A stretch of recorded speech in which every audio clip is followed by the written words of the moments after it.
Triệu Lệ Dĩnh và Phùng Thiệu Phong cùng chia sẻ những bức ảnh cưới, hồi tưởng lại những khoảnh khắc hạnh phúc nhất của họ. Khi Triệu Lệ Dĩnh và Phùng Thiệu Phong gần như cùng lúc chia sẻ lại những bức ảnh cưới cũ, mạng xã hội đã rơi vào một khoảng lặng rất đặc biệt. Không phải sự ồn ào quen thuộc của tin đồn, cũng không phải những lời suy đoán gay gắt thường thấy, mà là cảm giác như cả công chúng đang cùng họ mở lại một chiếc hộp ký ức đã khép kín từ lâu.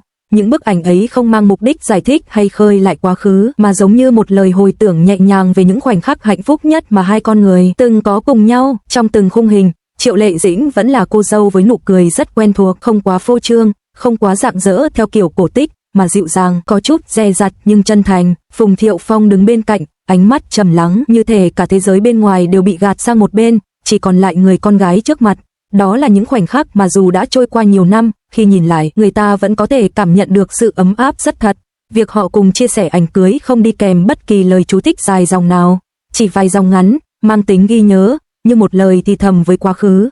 Chính sự im lặng ấy lại khiến những bức ảnh trở nên có sức nặng hơn.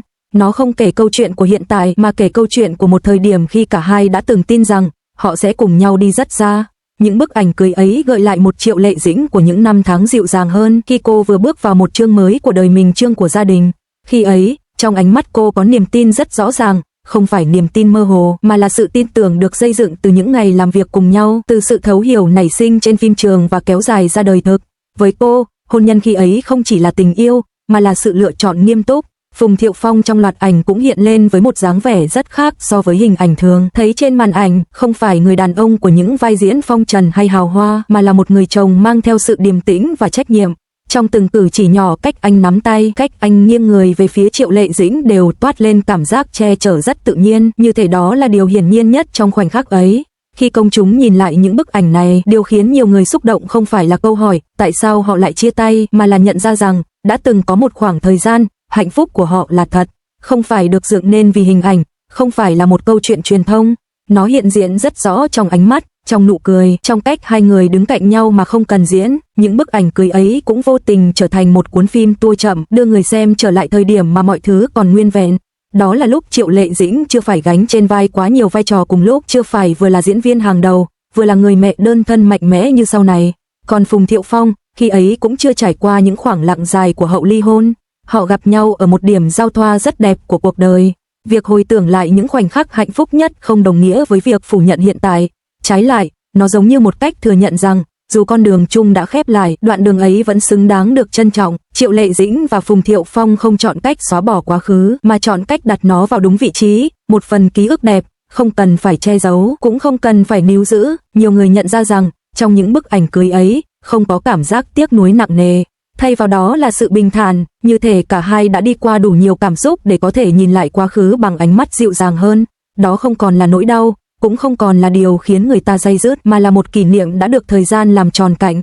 Đối với công chúng, loạt ảnh cưới được chia sẻ lại giống như một lời nhắc nhở rằng không phải cuộc hôn nhân nào kết thúc cũng là một thất bại. Có những mối quan hệ hoàn thành sứ mệnh của nó trong một giai đoạn nhất định của đời người.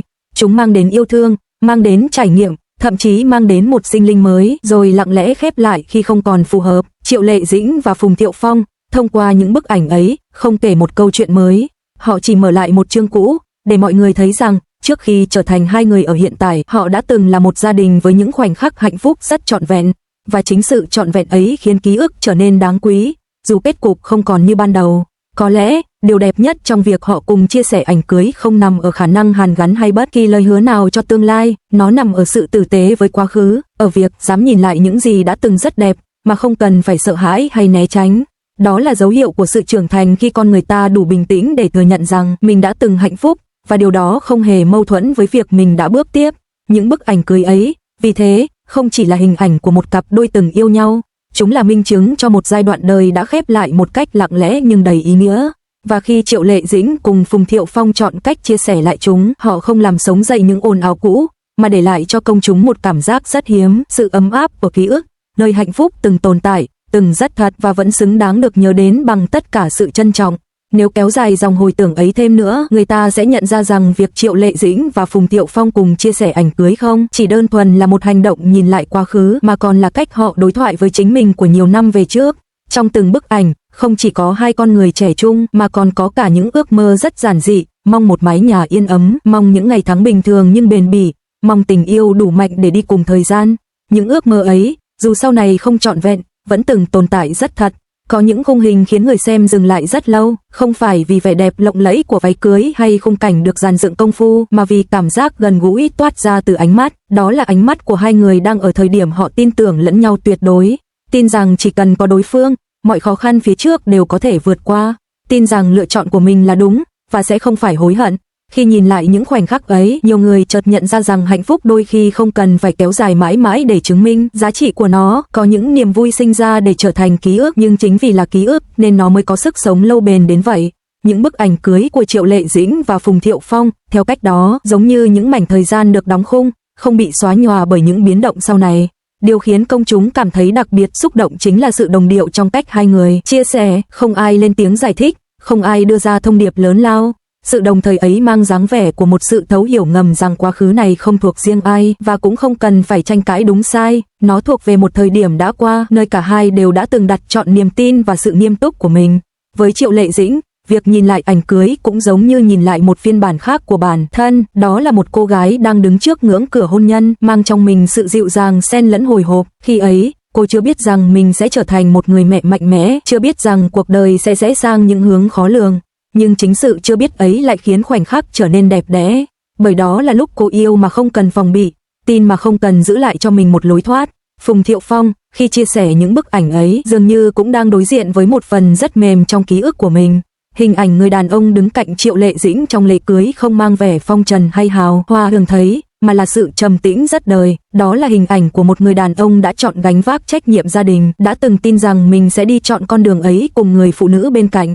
Những bức ảnh ấy, vì thế, không chỉ kể câu chuyện tình yêu của hai người mà còn kể câu chuyện về sự trưởng thành. Chúng nhắc nhở rằng mỗi giai đoạn trong đời đều có giá trị riêng, ngay cả khi nó kết thúc không như mong đợi. Triệu Lệ Dĩnh và Phùng Thiệu Phong không phủ nhận rằng họ đã thay đổi, nhưng chính sự thay đổi ấy làm cho việc nhìn lại quá khứ trở nên nhân văn hơn, không còn là sự nuối tiếc, mà là sự chấp nhận. Có lẽ, điều đẹp nhất trong việc hồi tưởng này là nó không tạo ra khoảng cách giữa quá khứ và hiện tại. Những bức ảnh cưới không khiến người ta quên đi hiện thực rằng họ đã ly hôn, mà ngược lại giúp người ta hiểu rằng ly hôn không xóa bỏ được những gì đã từng tồn tại. Quá khứ và hiện tại có thể cùng tồn tại, song song, không phủ định lẫn nhau.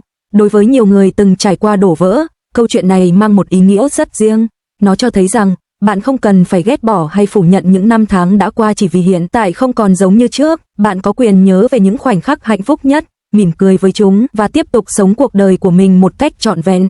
Khi làn sóng bàn luận dần lắng xuống, những bức ảnh cưới ấy vẫn ở đó, lặng lẽ như một cuốn album cũ, không cần lời giải thích. Chúng nhắc người xem rằng tình yêu, dù ngắn hay dài, đều để lại dấu vết.